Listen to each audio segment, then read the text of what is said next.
ಮೊನ್ನೆ 7 ಮಂದಿ ದುರಂತ ಸಾವು ಕಂಡ ಬಳಿಕ ಕರ್ನಾಟಕದಲ್ಲಿನ ಕಲ್ಲು ಕ್ವಾರಿಗಳೆಂಬ ಬಲಿ ಹೊಂಡಗಳ ಬಗ್ಗೆ ಮತ್ತೆ ಸದ್ದೆದ್ದಿದೆ. ಈ ದುರಂತ ಬೆಂಗಳೂರಿನ ಒಂದು ಮೂಲೆಯಲ್ಲಿ ನಡೆದಿದ್ರು ರಾಜ್ಯಾದ್ಯಂತ ಅಕ್ರಮ ಕಲ್ಲು ಕ್ವಾರಿಗಳಲ್ಲಿ ಕಾರ್ಮಿಕರ ಜೀವಕ್ಕೆ ಕುತ್ತು ಬರ್ತಾನೆ ಇದೆ. ಅಕ್ರಮ ಗಣಿಗಾರಿಕೆ ಬಗ್ಗೆ ಸಾವಿರಾರು ದೂರುಗಳಿದ್ರು ಮತ್ತದೇ ನಿಯಮ ಪಾಲಿಸದೆ ಅಸಡ್ಡೆ ತೋರುವುದರ ಪರಿಣಾಮ ಅಮಾಯಕರು ಜೀವ ಕಳೆದುಕೊಳ್ತಾನೆ ಇರ್ತಾರೆ. ದೊಡ್ಡ ವಿಪರ್ಯಾಸ ಅಂದ್ರೆ ಇಲ್ಲೂ ರಾಜಕೀಯ ಇದೆ. ಅಕ್ರಮ ಗಣಿಗಾರಿಕೆ ಹಿಂದೆ ಪ್ರಭಾವಿಗಳ ನೆರಳಿದೆ. ಎಷ್ಟೋ ಕ್ವಾರಿ ಪರವಾನಗಿಗಳು ರಾಜಕಾರಣಿಗಳ ಹೆಸರಿನಲ್ಲಿವೆ ಅನ್ನೋ ಆರೋಪಗಳು ಇವೆ. ಅಧಿಕಾರಿಗಳು ಅಸಹಾಯಕರಾಗುವ ಸ್ಥಿತಿ ಇದೆ. ದುರಂತ ಸಂಭವಿಸಿದಾಗ ಕೆಸರೆರಚಾಟ ನಡೆಯುತ್ತೆ. ಕಡೆಗೆಲ್ಲವೂ ತಣ್ಣಗಾಗಿ ಅಕ್ರಮ ಕಲ್ಲು ಕ್ವಾರಿಗಳಲ್ಲಿನ ಅಬ್ಬರ ಮುಂದುವರಿಯುತ್ತೆ. ಇದೆಲ್ಲದರ ನಡುವೆ ಕ್ವಾರಿಗಳು ಮನುಷ್ಯರಿಗೆ ಪರಿಸರಕ್ಕೆ ಮಾರಕ ಅನ್ನೋದು ಗೌಣ ಆಗ್ತಾನೆ. ಆಳುವವರೇ ಇಂತಹ ಕ್ವಾರಿಗಳಿಗೆ ಅವಕಾಶ ಮಾಡಿರುವಾಗ ಅಕ್ರಮ ಕ್ವಾರಿಗೆ ತಡೆ ಹಾಕೋರು ಯಾರು? ವಿರೋಧ ಮಾಡೋರಿಗೆ ಬೆದರಿಕೆ ತಪ್ಪಿದ್ದಲ್ಲ. ಬದುಕನ್ನ ಕಟ್ಕೊಳ್ಳೇಬೇಕು ಅಂತ ಅನಿವಾರ್ಯವಾಗಿ ಕ್ವಾರಿಯನ್ನ ನೆಚ್ಚುವ ಕಾರ್ಮಿಕರ ಜೀವಗಳಿಗೆ ಗ್ಯಾರಂಟಿ ಇಲ್ಲ. ನಿಯಮ ಉಲ್ಲಂಘನೆ ನಿರಂತರ. ಈ ಅಕ್ರಮ ಯಾಕೆ ಎಂದೆಂದೂ ಮುಗಿಯದ ಕಥೆಯಾಗ್ತಾ ಇದೆ ನೋಡೋಣ. ನಮಸ್ಕಾರ, ಇದು ಅವಲೋಕನ ಕಾರ್ಯಕ್ರಮ.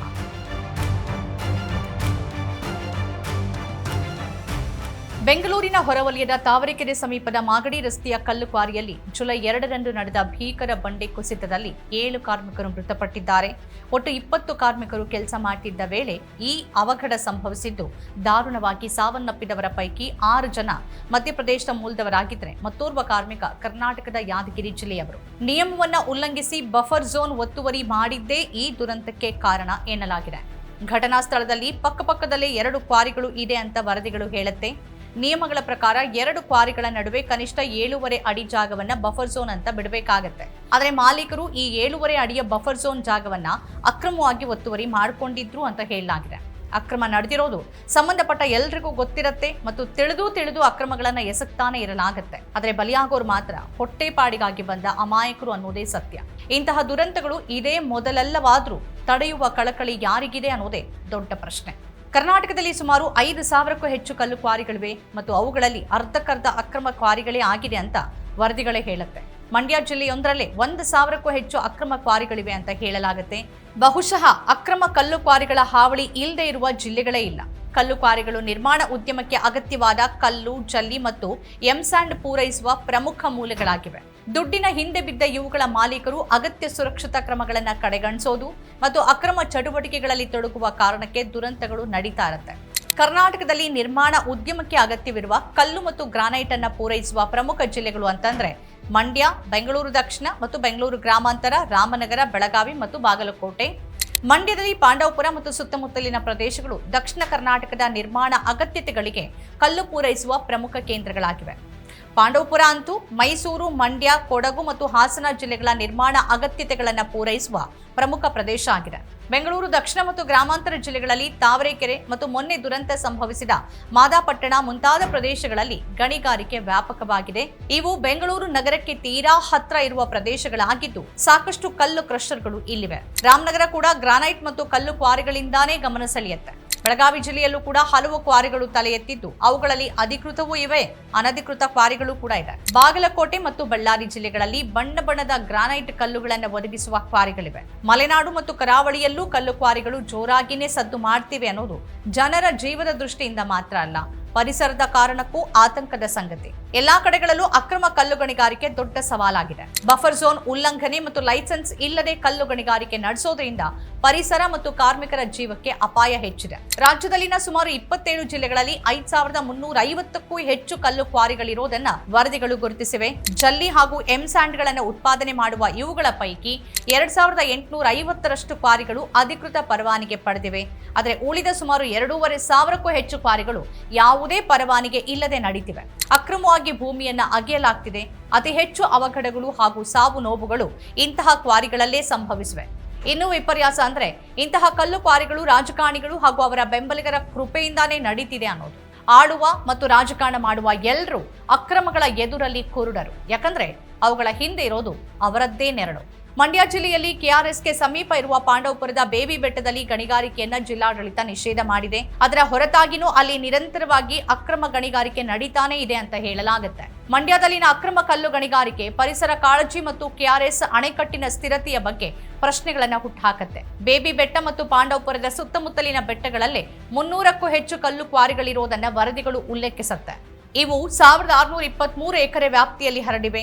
ವ್ಯಾಪಕವಾಗಿ ಕಲ್ಲು ಗಣಿಗಾರಿಕೆ ನಡೆಸಲಾಗ್ತಿರುವ ಈ ಬೆಟ್ಟಗಳ ಶ್ರೇಣಿ ಬೆಂಗಳೂರಿನಿಂದ ಕೇವಲ 140 ಕಿಲೋಮೀಟರ್ ದೂರದಲ್ಲಿದೆ.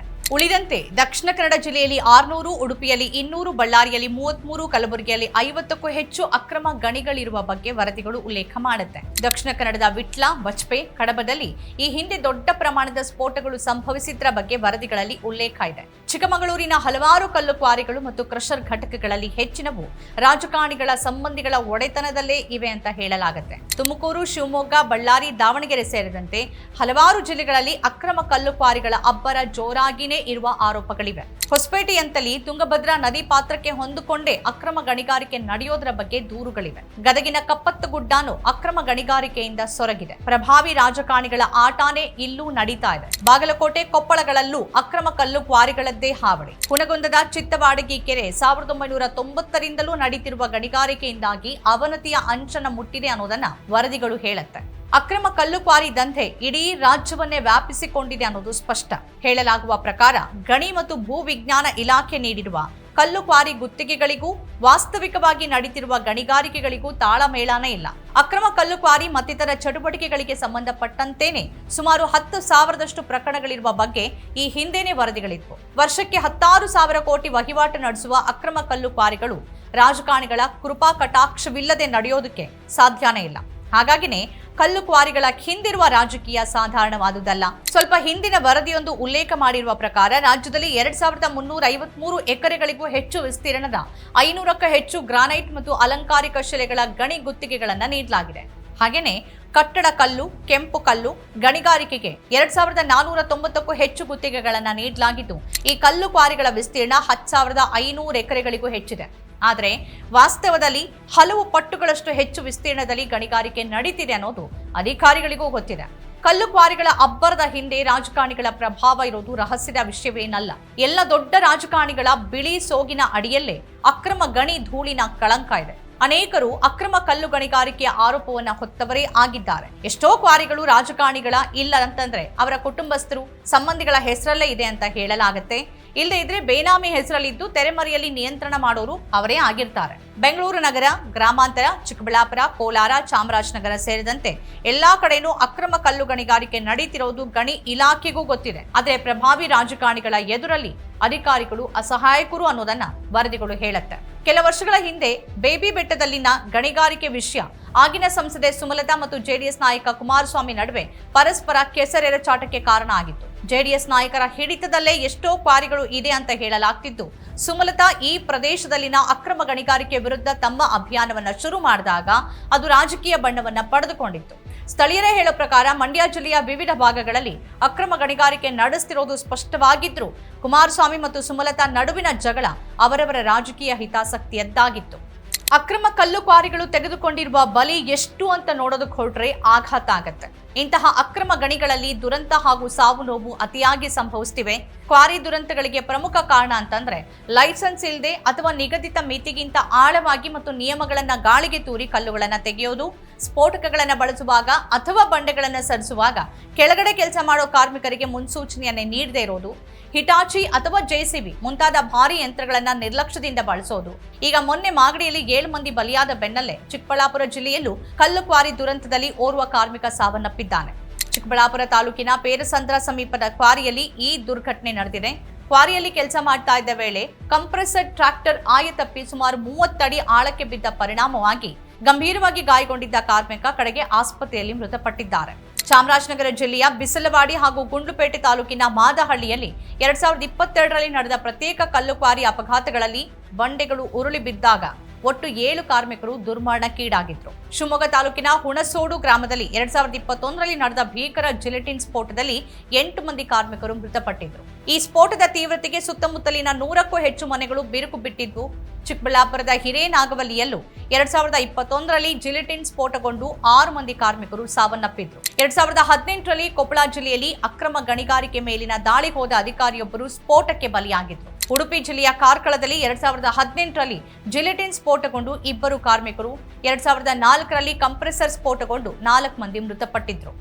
2017ರಲ್ಲಿ ರಾಮನಗರದಲ್ಲಿ 2 ಬಿಹಾರಿ ಕಾರ್ಮಿಕರು ಸಾವನ್ನಪ್ಪಿದ್ರು. ಹಾಸನದಲ್ಲಿ 2013ರಲ್ಲಿ ನಡೆದ ಸ್ಫೋಟಕ್ಕೆ ಅಪ್ಪ ಮತ್ತು ಮಗ ಬಲಿಯಾಗಿದ್ರು.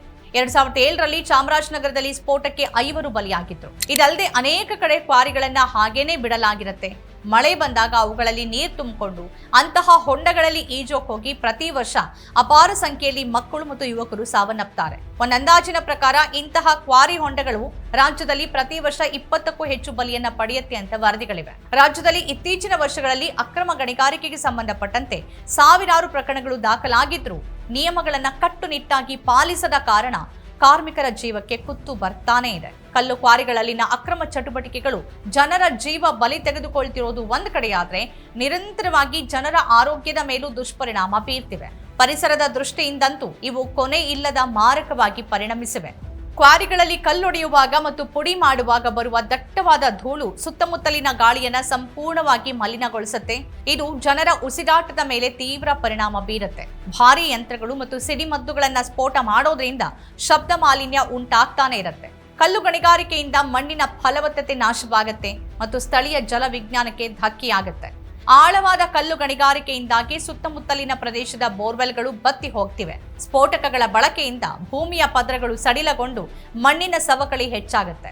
ಕ್ವಾರಿಗಳಿಗಾಗಿ ಬೆಟ್ಟಗುಡ್ಡಗಳನ್ನು ಅಗೆಯೋದ್ರಿಂದ ಅಮೂಲ್ಯವಾದ ಸಸ್ಯ ಸಂಪತ್ತು ಮತ್ತು ಪ್ರಾಣಿ ಸಂಕುಲದ ನೈಸರ್ಗಿಕ ಆವಾಸ ಸ್ಥಾನ ನಾಶವಾಗುತ್ತೆ. ಹಸಿರು ಹೊದಿಕೆ ಕಡಿಮೆಯಾಗಿ ತಾಪಮಾನ ಏರಿಕೆಗೆ ದಾರಿಯಾಗುತ್ತೆ. ಮಂಡ್ಯ ಮತ್ತು ಕಾವೇರಿ ನದಿ ಕಣಿವೆ ಪ್ರದೇಶಗಳಲ್ಲಿ ನಡೆಯುತ್ತಿರುವ ಅಕ್ರಮ ಕಲ್ಲು ಗಣಿಗಾರಿಕೆ ಕೆಆರ್ಎಸ್ನ ಅಣೆಕಟ್ಟಿನ ಸುರಕ್ಷತೆಯ ದೃಷ್ಟಿಯಿಂದ ಕೂಡ ತೀವ್ರ ಆತಂಕ ಸೃಷ್ಟಿ ಮಾಡಿದೆ. ಬೇಬಿ ಬೆಟ್ಟದಲ್ಲಿ ಕಲ್ಲು ಗಣಿಗಾರಿಕೆ ನಡೆಯುವಾಗ ಹಗಲು ರಾತ್ರಿ ಕೆಲ ನಿಮಿಷಗಳಿಗೊಮ್ಮೆ ಭಯಂಕರ ಸ್ಫೋಟ ಸಂಭವಿಸುವ ಬಗ್ಗೆ ವರದಿಗಳು ಹೇಳುತ್ತೆ. ಬೇಬಿ ಬೆಟ್ಟದ ಬುಡದಲ್ಲಿರುವ ಬೇಬಿ ಗ್ರಾಮದ ಮನೆಗಳು ಈ ಸ್ಫೋಟದ ಭೀಕರತೆಯನ್ನ ಅನುಭವಿಸುತ್ತೆ. ಸ್ಫೋಟದ ತೀವ್ರತೆಗೆ ಮನೆಯ ನೆಲದಿಂದ ಛಾವಣಿವರೆಗೆ ಬಿರುಕುಗಳು ಕಾಣಿಸಿಕೊಳ್ಳುತ್ತೆ. ಅಲ್ಲದೆ ಧೂಳಿನಿಂದಾಗಿ ಯಾವುದೇ ಕೃಷಿ ಚಟುವಟಿಕೆ ಕಷ್ಟಕರವಾಗಿದೆ ಅಂತ ದೂರಲಾಗುತ್ತೆ. ಹಳ್ಳಿಗಳ ಜನ ಅಸ್ತಮಾದಂತಹ ತೀವ್ರ ಆರೋಗ್ಯ ಸಮಸ್ಯೆಗಳಿಗೆ ತುತ್ತಾಗ್ತಾರೆ. ಸ್ಫೋಟದಿಂದಾಗಿ ಕೆಆರ್ಎಸ್ ಅಣೆಕಟ್ಟಿಗೆ ಅಪಾಯ ಇರೋದರ ಬಗ್ಗೆ ಆಗಾಗ ಆತಂಕ ವ್ಯಕ್ತಪಡಿಸಲಾಗಿದೆ. ಕೆಆರ್ಎಸ್ ಅಣೆಕಟ್ಟೆಯಿಂದ ಸುತ್ತಮುತ್ತ 20 ಕಿಲೋಮೀಟರ್ ದೂರದಲ್ಲಿರುವ ಪ್ರದೇಶವನ್ನ ಇಂತಹ ಚಟುವಟಿಕೆಗಳಿಂದ ದೂರವಿರಿಸುವ ಅಗತ್ಯದ ಬಗ್ಗೆ ಹೇಳ್ತಾನೆ ಬರಲಾಗಿದೆ. ಅಣೆಕಟ್ಟು ಸ್ಥಳದಿಂದ 20 ಕಿಲೋಮೀಟರ್ ಒಳಗೆ ಗಣಿಗಾರಿಕೆ ನಿಲ್ಲಿಸಲಾಗಿದೆ ಅಂತ ಹೇಳಲಾಗ್ತಿದ್ರು ವಾಸ್ತವದಲ್ಲಿ ಗಣಿಗಾರಿಕೆ ನಡೀತಾನೆ ಇದೆ ಅನ್ನೋ ಆರೋಪಗಳಿವೆ. ಆರೋಪಗಳ ಪ್ರಕಾರ ನಿಷೇಧಗಳ ಬಗ್ಗೆ ಮಾಧ್ಯಮಗಳ ಎದುರಲ್ಲಿ ಹೇಳಲಾಗತ್ತೆ ಹೊರತು ಎಂದಿಗೂ ಜಾರಿ ಆಗೋದಿಲ್ಲ. ಪರಿಸರ, ಜನರ ಆರೋಗ್ಯ ಮತ್ತು ಜೀವದ ಬಗ್ಗೆ ಪ್ರಶ್ನೆಗಳು ಒಂದ್ ಕಡೆ ಇರುವಾಗಲೇ ಮತ್ತೊಂದು ಕಡೆ ಅಕ್ರಮ ಕಲ್ಲು ಕ್ವಾರಿ ದಂಧೆ ಅವ್ಯಾಹತವಾಗಿ ನಡೆದೇ ಇದೆ. ದೊಡ್ಡ ಜನರ ಪ್ರಭಾವ ಮತ್ತು ರಾಜಕಾರಣದ ಎದುರಲ್ಲಿ ಜೀವ ಬಲಿ ಸಣ್ಣದು ಅಂತ ಅನ್ಸ್ಬಿಡುವ ಕಟು ಸತ್ಯ ಇದೆ. ದುರಂತಗಳು ಸಂಭವಿಸಿದಾಗಲೆಲ್ಲ ಅಕ್ರಮದ ಬಗ್ಗೆ ಆರೋಪಗಳ ಧೂಳೇಳತ್ತೆ ಮತ್ತು ಅಕ್ರಮದ ಧೂಳು ಅಂಟಿಸ್ಕೊಂಡೇ ರಾಜಕಾರಣ ಮಾಡೋರ ಆಟ ಧೂಳನ್ನ ಕೊಡುಕೊಂಡು ಮುಂದುವರಿಯುತ್ತೆ. ಅಕ್ರಮದ ವಿರುದ್ಧ ಕ್ರಮ ಅನ್ನೋದೆಲ್ಲ ಬೂಟಾಟಿಕೆ ಅಂತ ಎಲ್ರಿಗೂ ಗೊತ್ತು. ದುರಂತದ ಬಗೆಗಿನ ಶೋಕ ಗದ್ದಲಗಳೆಲ್ಲ ಆ ಬೂಟಾಟಿಕೆಯ ಮುಂದೆ ಯಾವ ಲೆಕ್ಕ. ಇದು ಈ ವಾರದ ಅವಲೋಕನ. ಈ ರೀತಿಯ ಬೇರೆ ಬೇರೆ ವಿಶೇಷ ಕಾರ್ಯಕ್ರಮಗಳನ್ನು ತಾವು ನೋಡಬೇಕು ಅಂತಂದ್ರೆ ನಮ್ಮ ಚಾನೆಲ್ ಅನ್ನು ಸಬ್ಸ್ಕ್ರೈಬ್ ಮಾಡಿ. ನಮಸ್ಕಾರ. ನಮ್ಮ ಕಾರ್ಯಕ್ರಮಗಳನ್ನ ನೀವು ನೋಡ್ತಾ ಇದ್ರೆ ನಮ್ಮ ಚಾನೆಲ್ ಅನ್ನ ಸಬ್ಸ್ಕ್ರೈಬ್ ಮಾಡಿ, ಪಕ್ಕದ ಬೆಲ್ ಐಕಾನ್ ಒತ್ತಿ ನಮ್ಮನ್ನ ಬೆಂಬಲಿಸಿ. ಹಾಗೆ ನಮ್ಮ ಕಾರ್ಯಕ್ರಮಗಳನ್ನ ಲೈಕ್ ಮಾಡಿ, ಕಮೆಂಟ್ ಮಾಡಿ, ಅದನ್ನ ಬೇರೆಯವರಿಗೂ ವಾಟ್ಸ್ಆಪ್ ಮೂಲಕ ಶೇರ್ ಮಾಡಿ. ನೀವು ಹೀಗೆ ಮಾಡಿದಾಗ ನಮ್ಮ ಚಾನೆಲ್ ಇನ್ನಷ್ಟು ಮತ್ತಷ್ಟು ಜನರಿಗೆ ತಲುಪಲು ನೀವು ನಮ್ಮೊಂದಿಗೆ ಸಹಕರಿಸಿದ ಹಾಗಾಗುತ್ತೆ. ಇದು ನೀವು ಯಾವುದೇ ಖರ್ಚಿಲ್ಲದೆ ಕೆಲವೇ ಸೆಕೆಂಡುಗಳಲ್ಲಿ ನೀಡಬಹುದಾದ ಸಹಕಾರ. ಧನ್ಯವಾದಗಳು.